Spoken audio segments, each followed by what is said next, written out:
Hello students, myself Dr. Sunita Agrawal, Assistant Professor and Head of Department of Sociology, Government PG College, उरुर।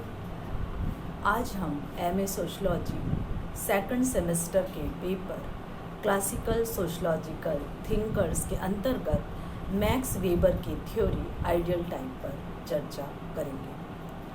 आप सबने max weber के जीवन से संबंधित विषयों पर पहले पढ़ लिया होगा। मैं कुछ मुख्य बिंदुओं पर ही आप पर यहाँ चर्चा करूँगी, क्योंकि हम जिस विषय पर चर्चा करने वाले हैं वो है आदर्श प्रारूप। जैसा कि आप सब जानते हैं कि मैक्स वेबर को आधुनिक समाजशास्त्र के जनक के रूप में जाना जाता है और उनकी जो कृतियाँ हैं वो समाजशास्त्रियों के विवेचन और सर्वाधिक प्रेरणा का स्रोत रही हैं।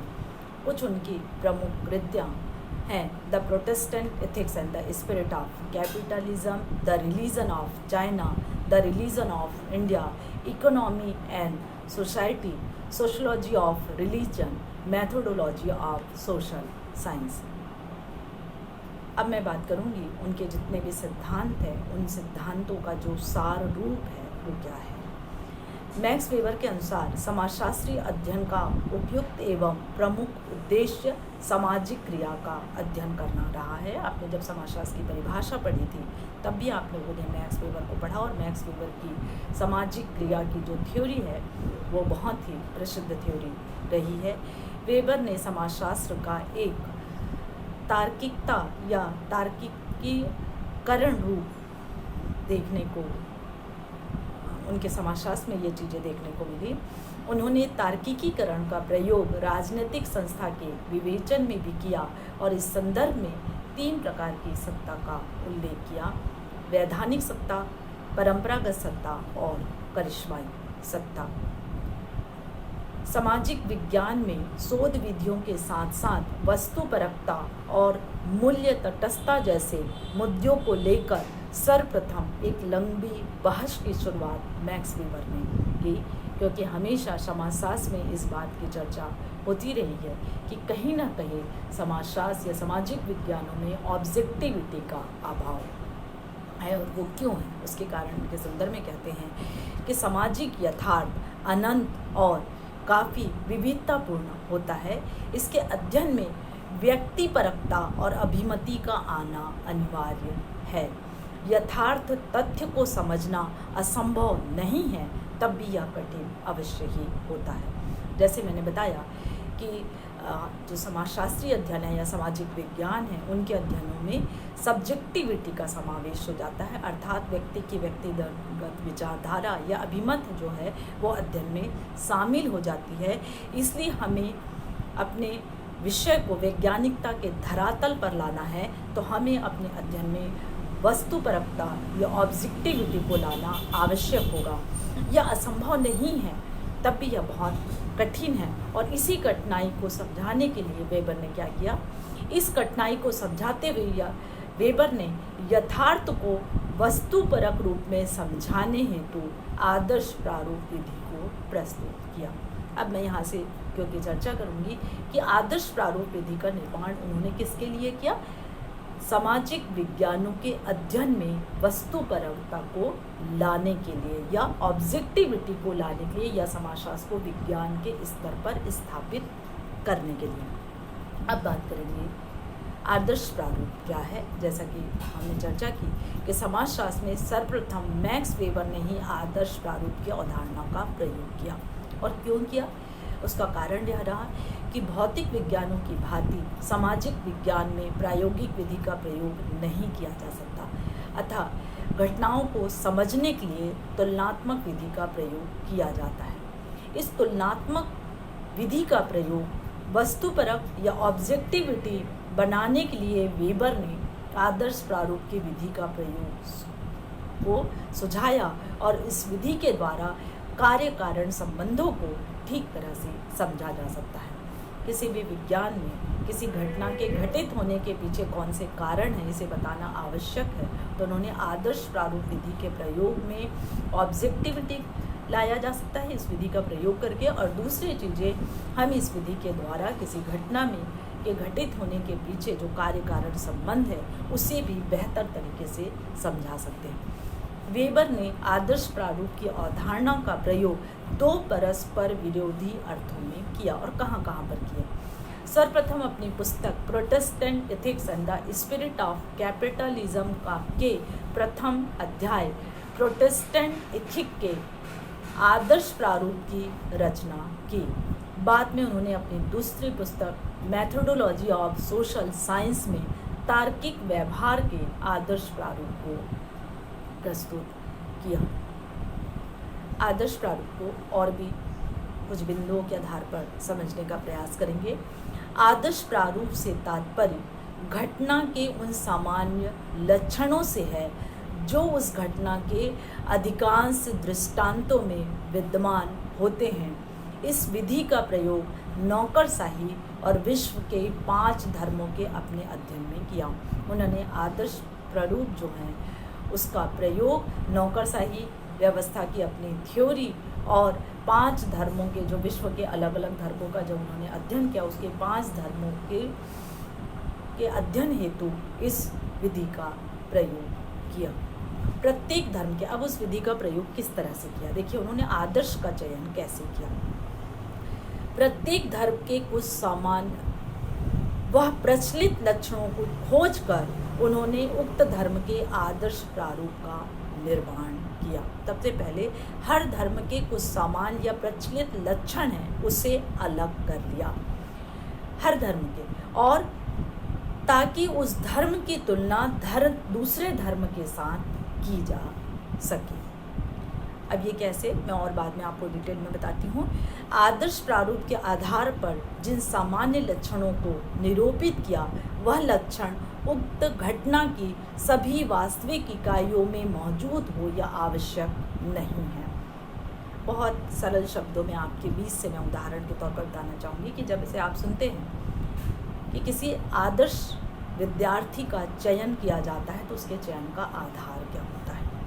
आदर्श विद्यार्थी कौन होगा, तो जिस विद्यार्थी में जो श्रेष्ठतम गुण विद्यमान होंगे। अब ये श्रेष्ठतम गुण कहाँ से आए, तो हर विद्यार्थी के अंदर कोई ना कोई श्रेष्ठतम विशेषता होती है। उन सारी विशेषताओं को अलग कर लिया जाए और उन विशेषताओं में ये ढूंढा जाए कि ये विशेषता किस स्टूडेंट में सर्वाधिक है, और जिसमें वो विशेषता सर्वाधिक होगी उस विद्यार्थी को आदर्श विद्यार्थी के रूप में चुना जाता है। तो आदर्श जो है उसके लिए एक शब्द प्रयोग करते हैं। आदर्श वास्तविकता पर आधारित होता है लेकिन वास्तविकता में विद्यमान नहीं होता। जैसे मान लीजिए हमने आदर्श विद्यार्थी के 10 गुणों को चुना, तो जरूरी नहीं है कि वो सारे के सारे 10 गुण एक ही विद्यार्थी के अंदर विद्यमान, यानी वास्तविकता में कोई भी ऐसा स्टूडेंट नहीं होगा। लेकिन वे लक्षण कहाँ से प्राप्त किए, हमने आम जो स्टूडेंट्स हैं उनमें कहीं ना कहीं कोई किसी क्षेत्र में बेहतर है, कोई किसी क्षेत्र में बेहतर है, तो विद्यार्थियों की श्रेष्ठता का चयन भी हमने वास्तविकता से चुना, लेकिन वह सारी विशेषता एक ही स्टूडेंट में हो यह आवश्यक नहीं है। इसलिए कहा जाता है कि वास्तविकता पर आधारित होता है लेकिन वह वास्तविकता में विद्यमान नहीं होता। यहाँ पर ये लाइन जो मैंने आपसे बताया कि आदर्श प्रारूप के आधार पर जिन सामान्य लक्षणों को निरूपित किया जाता है यह लक्षण उक्त घटना के सभी वास्तविक इकाइयों में मौजूद हो या आवश्यक नहीं है। यथार्थ व आदर्श प्रारूप में भिन्नता हो सकती है। यथार्थ परिवर्तनशील है। किसी घटना का जो यथार्थ आज है संभव है वह उसके आदर्श प्रारूप से मेल ना खाए। जो चीज़ आज जिस रूप में दिखाई दे रही है वो आवश्यक नहीं है आने वाले समय में वो वैसा ही हो। एक आदर्श स्टूडेंट जो आज हमने चुना आने वाले समय में वह आदर्श ही बना रहे यह आवश्यक नहीं है, लेकिन एक स्टूडेंट्स के जो आदर्श प्रारूप को हमने निर्धारित किया था वो हमेशा क्या रहेंगे, मौजूद रहेंगे। यथार्थ में होने वाले परिवर्तनों का आदर्श प्रारूप पर कोई असर नहीं होता।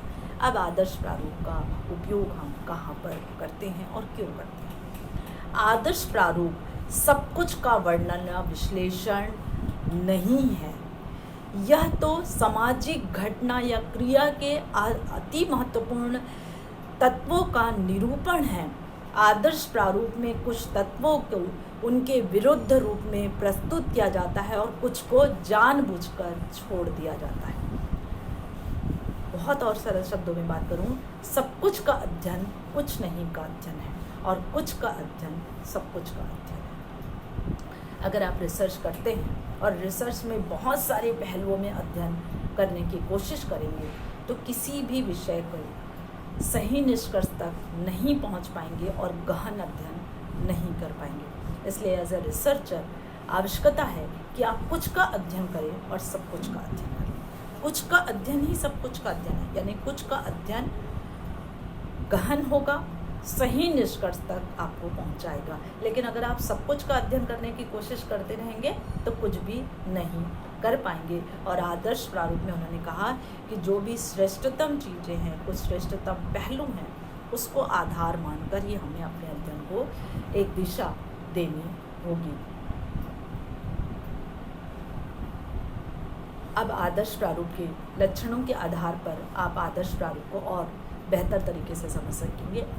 पहला उन्होंने कहा कि आदर्श प्रारूप में जो कुछ है उसका वास्तविक जीवन में होना आवश्यक नहीं है। मैंने एक स्टूडेंट्स का उदाहरण आपके लिए दिया कि ज़रूरी नहीं है जो हमने आदर्श प्रारूप तैयार किया है उसका कहीं वास्तविक जीवन से, यानी आदर्श जो है वो अनुकरण करने से संबंधित नहीं है। या आदर्श प्रारूप ये अध्ययन विधि है। मैंने एक उदाहरण के लिए बस आपको एक स्टूडेंट का उदाहरण देकर समझाया, एक यह अध्ययन की विधि है, उसका वास्तविकता से कोई लेना देना नहीं है। आदर्श प्रारूप का संबंध अनैतिक रूप से किसी आदर्श से नहीं होता। कोई महापुरुष आपके लिए आइडियल हो सकते हैं, आदर्श हो सकते हैं, लेकिन आदर्श प्रारूप का संबंध इस प्रकार के आदर्श से नहीं है। आदर्श प्रारूप एक विवेकी ब्लूप्रिंट है। एक महत्वपूर्ण चीज़ ये है कि जब हम आदर्श प्रारूप का निर्माण करते हैं तो हर व्यक्ति अपने अपने तरीके से अपने अपने जगह पर आदर्श प्रारूप का निर्माण करता है। लेकिन जो आदर्श प्रारूप का मानचित्र आपने बनाया है, ज़रूरी नहीं कि वह मानचित्र दूसरे जगह पर भी उपयोगी हो या लागू हो। जैसे पूंजीवादी व्यवस्था, Protestant ethics and the spirit of capitalism को समझाते हुए उन्होंने कहा कि जिस जिस देश में प्रोटेस्टेंट धर्म है वहाँ पर पूंजीवाद आया। लेकिन उदाहरण के तौर पर आप देखते हैं कि भारत जैसे कृषि प्रधान देश में भी पूंजीवादी व्यवस्था आई, लेकिन यहाँ पर प्रोटेस्टेंट धर्म का कोई आदर्श नहीं है, फिर भी पूंजीवादी व्यवस्था आई। तो इसलिए आवश्यक नहीं कि एक देश में जो चीज़ें लागू हो रही है, जो चीज़ निश्चित की गई, जो ब्लूप्रिंट बनाया गया, उसी के लिए उन्होंने शब्द प्रयोग किया, जो ब्लूप्रिंट बनाया गया वो आवश्यक नहीं है कि दूसरे जगह पर भी वो वैसा ही हो। आदर्श प्रारूप में मूल्य नहीं होता। इसका संबंध केवल सांस्कृतिक संस्था का अध्ययन करना है, इसका संबंध अच्छाई या बुराई से नहीं है। हम केवल अध्ययन की विधि के लिए आदर्श प्रारूप का चयन किए हैं, या आकलन नहीं कर रहे हैं कि यह अच्छा है, बुरा है, सही है या गलत है। फिर कहता है आदर्श प्रारूप प्राकल्पना होती है, यह यथार्थ नहीं है, फिर भी एक ऐसी अवधारणा है जिसकी सहायता से हम यथार्थ को समझने की कोशिश कर सकते हैं, उसका विश्लेषण कर सकते हैं। प्राकल्पना के संदर्भ में जैसे नीचे उसी से रिलेटेड चीज़ें हैं। आदर्श प्रारूप ना तो सत्य होता है ना ही झूठ। जब आप किसी शोध के लिए प्राकल्पना का निर्माण करते हैं तो वह प्राकल्पना सही या गलत, अच्छा या बुरा नहीं होती। केवल उस प्राकल्पना को हमने किसके लिए बनाया है, सही निष्कर्ष तक एक आधार के रूप में निर्मित किया है। सेम यही चीज़ आदर्श प्रारूप के संदर्भ में होती है। यह अच्छी या बुरी नहीं है, यह आपको एक निष्कर्ष तक पहुंचने का केवल आधार देती है। आदर्श प्रारूप का संबंध विज्ञान की अवधारणा से जुड़ा हुआ है। जैसे हमने पहले ही कहा कि अगर हम समाजशास्त्र में वैज्ञानिकता को लाना चाहते हैं तो उसके लिए आवश्यक है कि हम ऐसी विधि का चयन करें जिससे हमारे अध्ययन में वस्तुपरकता का समावेश हो सके, और आदर्श प्रारूप उसी वस्तुपरकता को या अध्ययन में वैज्ञानिकता को लाने का एक माध्यम है जिससे हम सही निष्कर्ष तक पहुंच सकें। फिर कह रहा है कि आदर्श प्रारूप, यह भी संभव है कि एक घटना के अध्ययन के लिए विभिन्न आदर्श प्रारूप बनाए जा सकते हैं। बहुत इम्पोर्टेंट चीज, जैसे आप प्राकल्पना बनाते हैं, किसी अध्ययन की प्राकल्पना बनाते हैं तो एक ही पहलू नहीं रखते, कई पहलू हो सकते हैं, या अलग अलग अनुसंधानकर्ता अलग अलग पहलुओं पर अध्ययन कर सकता है। जो 8वां पॉइंट है, इस पर मैं और जोर देकर बताना चाहूँगी। यह भी संभव है कि एक ही घटना के अध्ययन के लिए विभिन्न आदर्श प्रारूप बनाए जा सकते हैं। अगर आप बाल अपराध पर अध्ययन कर रहे हैं तो बाल अपराध के अलग अलग पहलुओं पर लोग अध्ययन कर रहे हैं। कुछ कह रहे हैं कि बाल अपराध टूटे हुए परिवार के कारण प्रवृत्ति बढ़ रही है, वर्तमान में सोशल मीडिया के कारण बाल अपराध बढ़ रहे हैं, तो सोशल मीडिया जो है वो उनके आदर्श प्रारूप का आधार है, जिसके आधार पर उस घटना के वो एक दिशा जो है वो दी जा रही। मैंने कहा था वहाँ सब कुछ का अध्ययन, अगर आप बाल अपराध के बहुत सारे कारणों का अध्ययन करने की कोशिश करेंगे और उसी पर अपने अध्ययन को आगे बढ़ाएंगे तो किसी भी एक पहलू के गहनतापूर्ण या निश्चित निष्कर्ष तक नहीं पहुंच पाएंगे। इसलिए आवश्यक है कि कुछ चुने हुए इकाइयों के आधार पर आप अपने अध्ययन को दिशा दें। तो यही कहता है कि यह भी संभव है कि एक ही घटना के अध्ययन के लिए विभिन्न आदर्श प्रारूप बनाए जा सकते हैं। आदर्श प्रारूप का आधारभूत अभिस्थापना हो सकता है।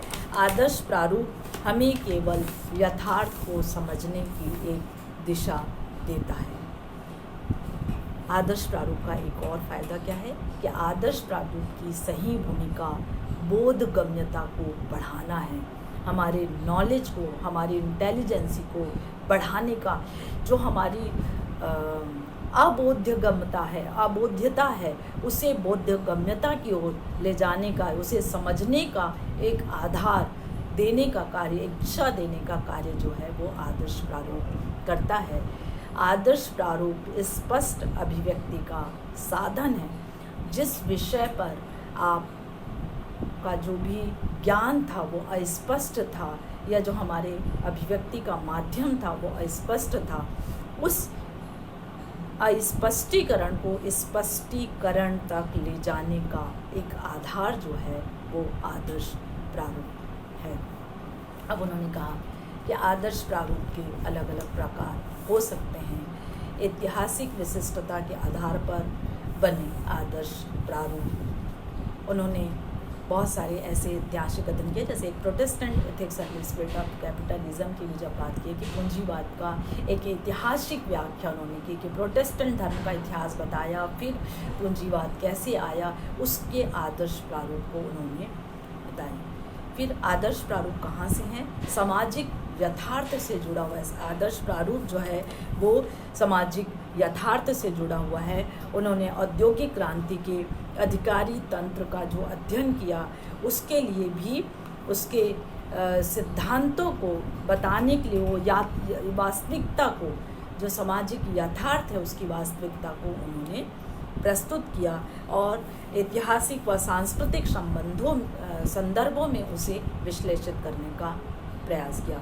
और जो आदर्श प्रारूप है उसके तीसरे प्रकार के संदर्भ में कहा कि आदर्श प्रारूप विवेकपूर्ण व्यवहार से जुड़े आदर्श प्रारूप हैं, अर्थात वास्तविकता से, रियलिटी से, नॉलेज से, समझदारी से उस आदर्श प्रारूप का हमने उपयोग किया है। विवेक से जुड़े हुए हैं, कोई आदर्शवादी बातें नहीं हैं या दार्शनिक बातें नहीं हैं, ये बुद्धिमत्तापूर्ण व्यवहार से जुड़े हुए आदर्श प्रारूप हैं। अब आदर्श प्रारूप की संरचना के संदर्भ में कहा कि क्या फ़ायदे हैं, क्या हम आदर्श प्रारूप का निर्माण जब कर रहे हैं तो उससे क्या फ़ायदा हो रहा है। एक वस्तुनिष्ठता की संभावना बढ़ रही है, वो मैंने पहले ही कहा कि ऑब्जेक्टिविटी की पॉसिबिलिटीज़ जो हैं आपके अध्ययन में बढ़ जाती है। और दूसरी इम्पोर्टेंट चीज़ है कि पर्याप्त कार्य कारण संबंधों का निर्माण करने की संभावना या स्पष्टीकरण की संभावना आपके अध्ययन में बढ़ जाएगी। आदर्श प्रारूप एक तरह का परिमापन है, एक मापने का एक स्केल है जिसका उपयोग समाज की विभिन्न यथार्थताओं की तुलना में किया जाता है। अगर हम अलग अलग समाजों की तुलना कर रहे हैं और उस तुलना को मापना चाह रहे, स्पष्ट करना चाह रहे हैं, तो उसके स्पष्टीकरण के मापन के लिए हम आदर्श प्रारूप का उपयोग करते हैं। आदर्श प्रारूप अनुभविक विश्लेषण की एक पद्धति है। अध्ययन करने के समय अनुभविक घटनाओं के बारे में अनुसंधानकर्ता का जो वैज्ञानिक ज्ञान है उसे आदर्श प्रारूप में रखा जाता है। आदर्श प्रारूप कैसे निर्मित हुआ? एक वैज्ञानिक कर्ता जब कभी अपना जो अध्ययन करता है, उस अध्ययन में जो उसका अनुभव है, जब उसका वह विश्लेषण करता है या घटनाओं की जब व्याख्या करता है, तो उसके वैज्ञानिक ज्ञान का प्रयोग हम आदर्श प्रारूप के रूप में कर सकते हैं। वेबर ने आदर्श प्रारूप का निर्माण यथार्थ जानने के लिए किया था, किंतु स्वयं आदर्श प्रारूप कभी भी यथार्थ नहीं होता। मैंने एक स्टूडेंट्स का उदाहरण देख लिया, आपने बताया था कि आदर्श प्रारूप कभी भी यथार्थ नहीं होता। उसका निर्माण यथार्थ को जानने के लिए जरूर किया जाता है, वो वास्तविकता में हो या आवश्यक नहीं है। कोई भी प्राकल्पना सत्य व असत्य हो सकती है, वैसे ही आदर्श प्रारूप अपनाया या जुटलाया जा सकता है। आदर्श प्रारूप, जैसे आप प्राकल्पना में कहते हैं ना, जब आप अध्ययन करते हैं तो हमारी प्राकल्पना सही भी साबित हो सकती है और गलत भी साबित हो सकती है, वैसे ही आप अपने आदर्श प्रारूप को अपना भी सकते हैं और जुटला भी सकते हैं। अनिवार्य रूप से अगर कहें तो आदर्श प्रारूप वास्तव में अध्ययन की एक विधि है, लेकिन इतने महत्वपूर्ण सिद्धांत को बनाने के बावजूद हर जब विचारक होता है तो उसके विचारकों की कुछ न कुछ आलोचनाएं अवश्य होती है। जो उस समय के समकालीन जो विचारक होते हैं वो उनके विचारों की आलोचना करते हैं। तो वेबर के संदर्भ में लोगों ने कहा कि सामान्यतः वेबर के सिद्धांतों पर आलोचना करते हुए कहा गया कि उन्होंने संघर्ष पर कुछ भी नहीं लिखा, किंतु यह सत्य नहीं है, क्योंकि उन्होंने शक्ति से संबंधित संगठित संघर्ष को सामाजिक जीवन का एक महत्वपूर्ण पक्ष बताया है। नौकरशाही में उन्होंने प्रशासन तंत्र के सामाजिक संगठन के व्यापक रूप को प्रकट किया है। इस तरह के उनके विचारों में सिद्धांत आलोचनाएं भी की गई। अगर हम उनके सिद्धांतों को या आदर्श प्रारूप के उनके सिद्धांतों के आधार पर निष्कर्ष तक पहुँचे तो उपरोक्त विश्लेषण से स्पष्ट है कि मैक्स वेबर ने समाजशास्त्र के कई भिन्न विषयों पर योगदान दिया है। उन्होंने सामाजिक विचारों को एक पद्धति शास्त्रीय आधार दिया तथा सामाजिक क्रिया सिद्धांत के रूप में एक सामान्य सैद्धांतिक ढांचा प्रदान किया। वेबर ने सांस्कृतिक समाजशास्त्र के क्षेत्र में भी बहुत अधिक काम किया और उनका आदर्श प्रारूप की जो थ्योरी है वो बहुत ही इम्पॉर्टेंट थ्योरी रही है। कुछ संदर्भ ग्रंथ जिसके आधार पर मैंने ये लेक्चर तैयार किया है: हरिकृष्ण रावत के सामाजिक चिंतन एवं सिद्धांतकार, रावत पब्लिकेशन; एस.एल. दोषी, पी.सी. जैन की प्रमुख समाजशास्त्री विचारक, ये भी रावत पब्लिकेशन की हैं; मुस्तबा हुसैन की समाजशास्त्री विचार, ओरिएंटल ब्लैक स्वान, हैदराबाद की। और BA फाइनल में पुराने एडिशन में आप लोग पढ़ते थे रवि मुखर्जी और भरत अग्रवाल की पुस्तक। इन पुस्तकों के आधार पर मैंने ये लेक्चर आपके लिए तैयार किया है। मुझे लगता है कि आपको यह लेक्चर समझ में आया होगा। जो विषय पर मैंने आपसे बात की वो विषय आपको समझाने में मैं कुछ हद तक सफल रही हूँ, ऐसा मेरा विश्वास है। Thank you for watching my video.